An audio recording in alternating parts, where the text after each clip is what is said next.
أعوذ بالله من الشيطان الرجيم بسم الله الرحمن الرحيم لا جناح عليكم إن طلقتم النساء ما لم تمسوهن أو تفرضوا لهن فريضة ومتعوهن على الموسع قدره وعلى المقتر قدره متاعا بالمعروف حقا على المحسنين.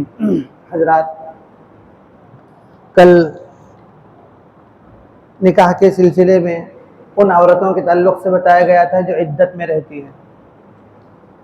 ان کے سلسلے میں کہا تھا کہ اگر پیغام نکاح بھیجتا ہے یا کوئی نکاح کے لیے ان کو آمادہ کرنے کی کوشش کرتا ہے تو شریعت اس کو کوئی گناہ قرار نہیں دیتی ہے. ابھی جو آیت میں نے تلاوت کی اس کا ترجمہ یہ ہے، لا جناح علیکم، تم پر کوئی گناہ نہیں، ان طلقتم النساء، اگر تم عورتوں کو طلاق دو، ما لم تمسوہن، اس وقت سے پہلے جس وقت آپ نے ان کو ٹچ نہ کیا ہو، مطلب ہم بستری سے پہلے، او تفرضوا لہن فریضہ، یا پھر کوئی مہر مقرر کرنے سے پہلے، مہر مقرر کر کے مہر دینے سے پہلے اگر عورت کا نکاح ہوا اور اس وقت ان کو کیا کر دیا، طلاق دے دیا، تو پھر ان کو کچھ دے دلا کر کے رخصت کرنا ہے. ومتعوہن، ان کو کچھ آپ تحفے تحائف، کچھ ہدیے کچھ دے کر کے رخصت کیجیے. علی الموسع قدرہ، خوشحال آدمی پر اس کی طاقت کے حساب سے، وعلی المقتر قدرہ، تنگحال آدمی پر اس کی طاقت کے حساب سے اس کو دینے کا اختیار ہے. متاعا بالمعروف، معروف طریقے پر جو دستور کے مطابق جسے کہہ سکتے ہیں وہ حقا علی المحسنین، یہ احسان کرنے والوں پر حق ہے. اس آیت میں اس عورت کے بارے میں کہا جا رہا ہے جس کو نکاح کے وقت مہر متعین نہیں تھا کہ کتنا مہر دیں گے، لیکن مہر کو متعین کیے بغیر ہم بستری سے پہلے ایک آدمی نے طلاق دے دی، ایسے شخص کے بارے میں کہا جا رہا ہے کہ متعوہن، ان کو کچھ دے دلا کر کے آپ رخصت کر دیجیے. اب سوال یہ کیا دینا ہے اور کتنا دینا ہے؟ قرآن مجید یہ نہیں بتایا کہ کتنا دینا ہے، قرآن مجید سامنے والی پارٹی پر چھوڑتا ہے. اللہ تعالیٰ فرماتا ہے کہ علی الموسع قدرہ، ایک آدمی خوشحال ہے اور وہ لاکھوں روپے ہزاروں روپے دے سکتا ہے، تو اس کو اگر یہ کہا جائے کہ 100 روپے دے دیجیے تو وہ اس چیز کو مذاق سمجھے. اگر کوئی غریب آدمی ہے سامنے والا طلاق دینے والا، ان سے کہا جائے آپ 50,000 روپے دے دیجیے تو اس کے اوپر بھی بوجھ ہے. اسی لیے قرآن مجید نے زبردست حکمت کا راستہ اختیار کرتے ہوئے یہ کہا علی الموسع قدرہ، خوشحال آدمی پر اس کی طاقت کے حساب سے دینا ہے. وعلی المقتر قدرہ، ایک آدمی تنگ دست ہے اس کو اپنی طاقت کے حساب سے دینا ہے. ایک آدمی غریب ہے روزانہ 50 روپے کماتا ہے، اس کے ساتھ اگر ایسا معاملہ ہے اس کی طاقت کے حساب سے ماہانہ جتنے روپے بن سکتے ہیں وہ اس کے حساب سے دے. البتہ جو اسلام کے اندر جو مشہور قاضی حضرات گزر چکے ہیں انہوں نے اپنے اکثر فیصلوں میں ایک بہت ہی درمیانی مقدار متعین کی ہے اور یہ کہا ہے کہ کم سے کم جو ہے آدمی زیادہ سے زیادہ ایک 500 درہم مقرر کرے اور دے دے اپنی طرف سے.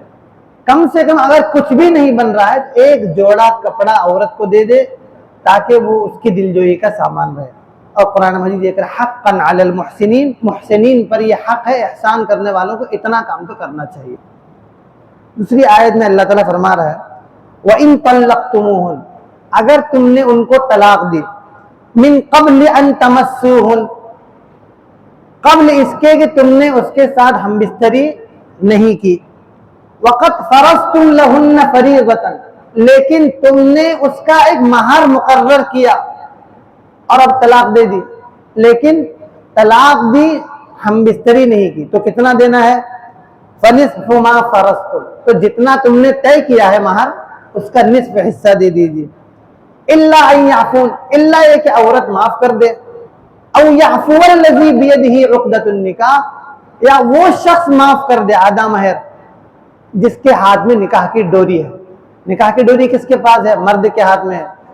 یا تو عورت اپنا پورا مہر چھوڑ دے یا پھر جس کے ہاتھ میں نکاح کی ڈوری ہے، یعنی مرد اپنا آدھا مہر چھوڑ دے، کیا مطلب پورا عورت کو ہی دے دے۔ یہ کیوں کہا؟ آگے فرما رہا ہے وَأَن تَعْفُوا أَقْرَبُ لِلتَّقْوَىٰ، اگر تم پورا مہر معاف کر دیتے ہو، عورت کے لیے چھوڑ دیتے ہو، اقرب للتقویٰ، یہ تقوی سے زیادہ قریب کرنے والی چیز ہے۔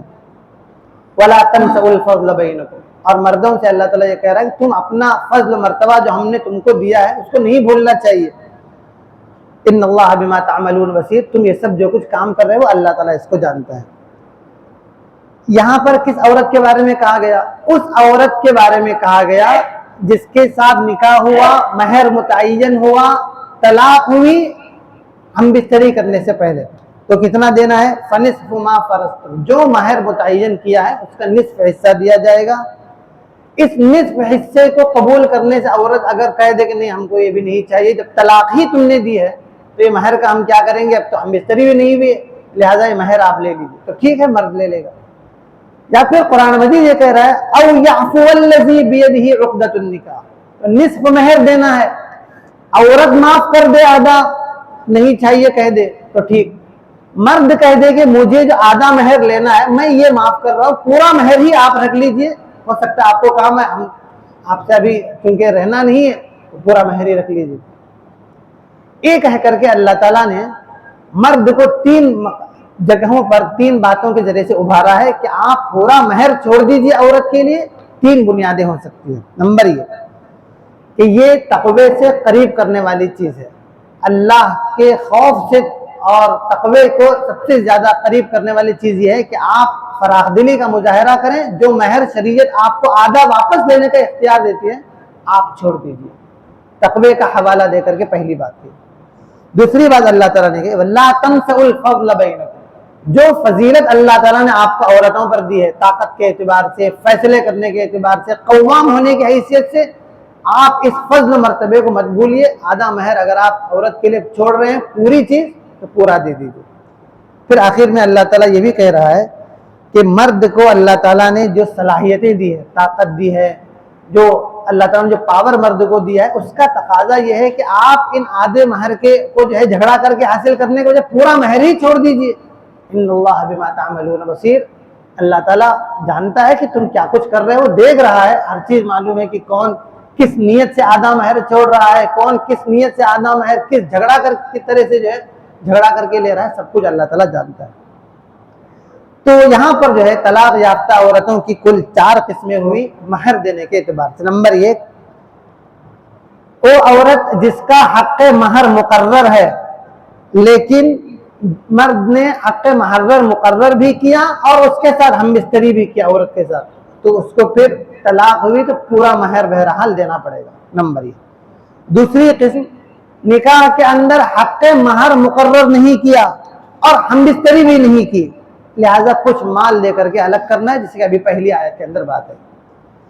تیسری قسم وہ ہے حق مہر مقرر ہے لیکن جمع نہیں کیا ہے، ابھی دوسری آیت کے اندر جو بات آئی تو اس کو نصف مہر دے کر کے اس کو رخصت کرنا ہے۔ چوتھی بات یہ ہے، چوتھی قسم وہ ہے کہ مہر مقرر نہیں لیکن جمع کیا، اس کو کیا دینا ہے؟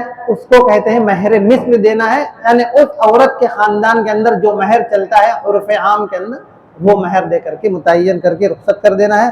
اس پر جو ہے یہ آیتیں اختتام کو پہنچتی ہے، ابھی کچھ اور مسائل اس کے آگے 2-3 آگے آیتوں کے اندر آ رہے ہیں، پر کل انشاءاللہ گفتگو ہوگی، اور ایک بہت بنیادی بات پر گفتگو ہوگی کہ آخر اللہ تعالیٰ نے طلاق، خلا، عدت کے مسائل، مہر کے مسائل، وراثت کے مسائل دوسری جگہ پر اتنی تفصیل کے ساتھ کیوں بیان کیے ہیں؟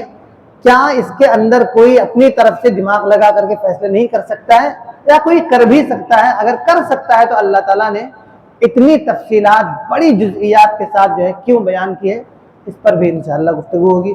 وآخر دعوانا ان الحمد للہ رب العالمین۔